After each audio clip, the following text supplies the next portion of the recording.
are yet branded with 1,000 common names. And the distinctly American woman stood and smiled like frost and said nothing. And in saying nothing, she said this. Remember when it was that simple? When their African tongues were salt and dust? When sluggish river bottoms loved them insanely and held them tight?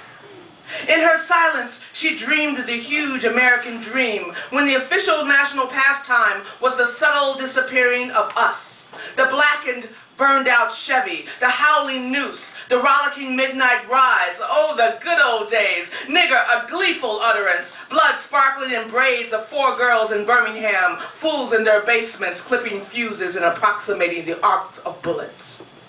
And now, suppose that years past that dark chaos, one dares bellow, kill him, and her silence is no silence at all. She says, I know! Remember when we could stomp the landscape with their bodies and pick our teeth with warm bone? When we possessed them and dictated their stupid hours and could twirl them like toys from the sun-bitten arms of trees? When kill was such a simple verb, like drink or screw or drive or eat or sing or pray or write or write or write or write, I write. In your homes, when your tongues are loose and unleashed, he is pickaninny, simian, boy, Arab, gorgeous target. Thinking of how simple it would have been once, you, his dreamy assassins, simmer inches above your own blaze, glare at him, just so high on the flat face of your Philcos, heave the blue hue of backwards and maddeningly upright.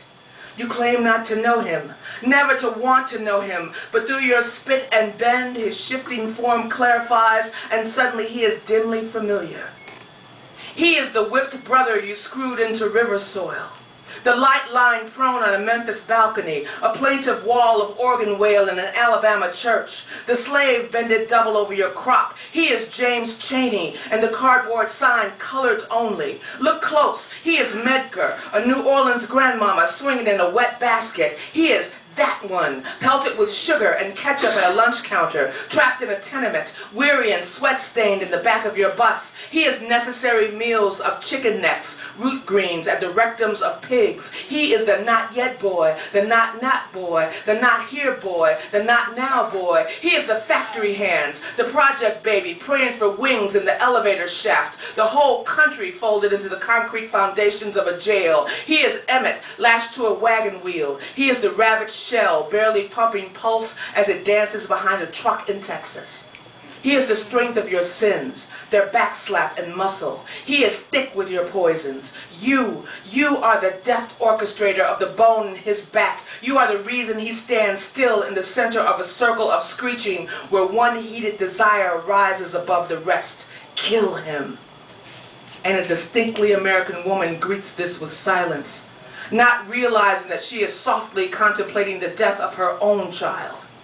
A child birthed of the underbelly, his blood a hurtling temperature, his heart an answering fist, his legs are southern tree trunks, his arms, of course, are rifles.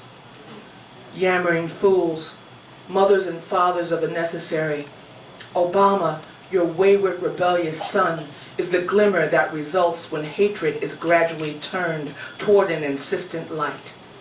In other words, he is a distinctly American child who cannot be killed because you won't die.